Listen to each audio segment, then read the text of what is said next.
নমস্কার বন্ধুরা, cooking with বেঙ্গলিতে আপনাদের সবাইকে স্বাগত জানাই। আজকে তৈরি করে দেখাবো ভেন্ডি দিয়ে দারুণ টেস্টি মুখরোচক রেসিপি। বানানো খুবই সহজ আর স্বাদে জাস্ট ফাটাফাটি। এরকম ভেন্ডি রেসিপি যখনই সার্ভ করবেন সবার একটাই প্রশ্ন হবে কি করে বানানো হয়েছে। প্রথমেই কড়াই গরম করে নিয়ে নেব 2 টিস্পুন সর্ষের তেল। তেলটা গরম হয়ে গেলে ফোড়ন দিয়ে দেব 1/4 টিস্পুন গোটা জিরে আর একটা শুকনো লঙ্কা 2 টুকরো করে দিয়ে দেব। এরপর ফ্লেমটাকে লোতে করে ফোড়নটাকে ফ্রাই করে নেব 10 সেকেন্ড। এরপর তেলের মধ্যে দিয়ে দেব দুটো মিডিয়াম সাইজের পেঁয়াজ কুচি। 2 থেকে 3 মিনিট পেঁয়াজটাকে মিডিয়াম ফ্লেমে গোল্ডেন ব্রাউন করে ভেজে নিচ্ছি।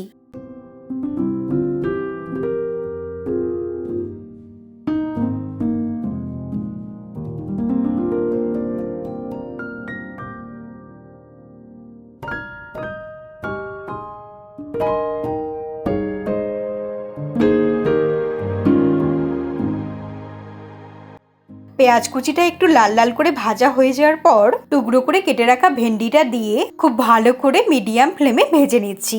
ভেন্ডিগুলোকে প্রথমে ভালো করে ধুয়ে নিয়ে তারপর সামনে আর পিছনের দিকটা বাদ দিয়ে অর্ধেক করে কেটে নিয়েছি।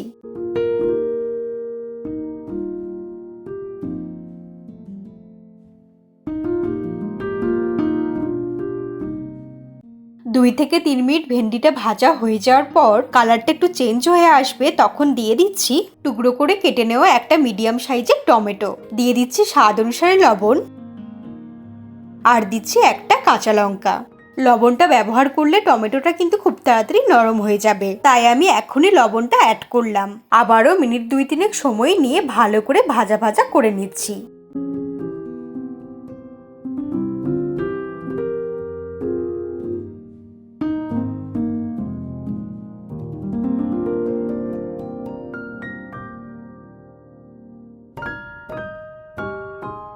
দুই থেকে 3 মিনিট বেশ একটু ভাজা ভাজা করে নেওয়ার পর যখন টমেটোটা নরম হয়ে যাবে তখন এর মধ্যে দিয়ে দিচ্ছি 1/4 টিস্পুন হলুদের গুঁড়ো,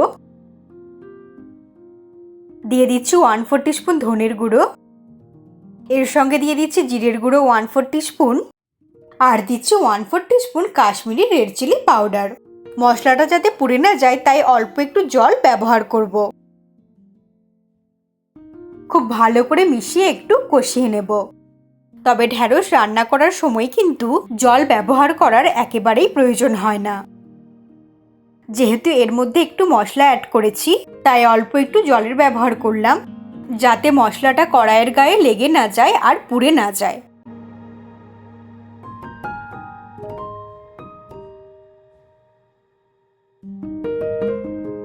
এইভাবে নাড়তে নাড়তে 2 থেকে 3 মিনিট সময় নিয়ে রান্নাটা করতে হবে।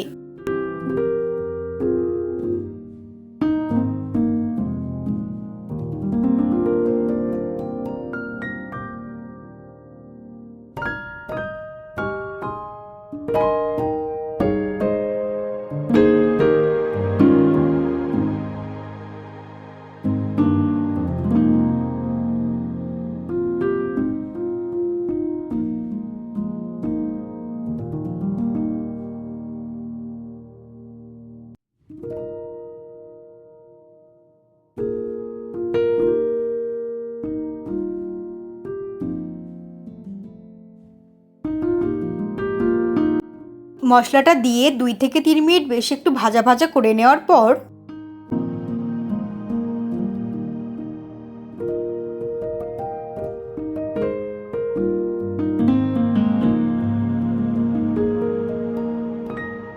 একদম শেষে দিয়ে দিচ্ছি খুব সামান্য পরিমাণে চিনি আর দিয়ে দিচ্ছি কিছুটা পরিমাণে কাসুরি মেথি। যেহেতু টমেটো ব্যবহার করেছি তাই টক ভাবটাকে একটু ব্যালেন্স করার জন্য চিনি অ্যাড করলাম। আপনাদের ইচ্ছে না হলে চিনিটাকে কিন্তু অ্যাভয়েডও করতে পারেন। চিনি আর কাসুরি মেথিটা সবকিছুর সঙ্গে খুব ভালো করে মিশিয়ে নিলেই তৈরি আমাদের ভেন্ডি মশলা। আশা করি চটজলদি আর দারুণ সুস্বাদু মশলা ভেন্ডির রেসিপি আপনাদের ভালো লাগলে এইভাবে অন্তত একবার বাড়িতে বানিয়ে দেখবেন। আমার মনে হয় আপনাদেরও খুব ভালো লাগবে।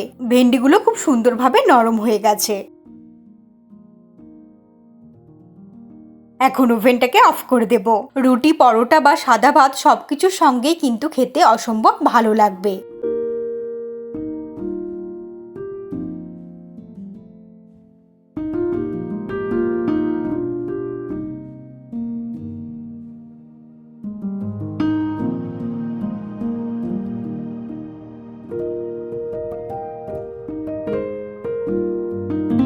এটা একটা প্লেটের মধ্যে নিয়ে সার্ভ করে দেব। এই ভেন্ডির রেসিপিটা আপনাদের কেমন লাগলো অবশ্যই কমেন্ট করে জানাবেন। আমি কিন্তু আপনাদের উত্তরের অপেক্ষায় থাকবো। ভালো লাগলে লাইক আর শেয়ার করতে কিন্তু ভুলবেন না। আগামী দিনেও আরো দারুণ দারুণ রেসিপি আসছে। আমার সমস্ত নতুন রেসিপি দেখার জন্য কুকিং কুইন বেঙ্গলি সাবস্ক্রাইব করে পরিবারের সদস্য হয়ে যান। ভালো থাকবেন আর সুস্থ থাকবেন। আমি আবারও নতুন রেসিপি নিয়ে খুব তাড়াতাড়ি ফিরে আসবো।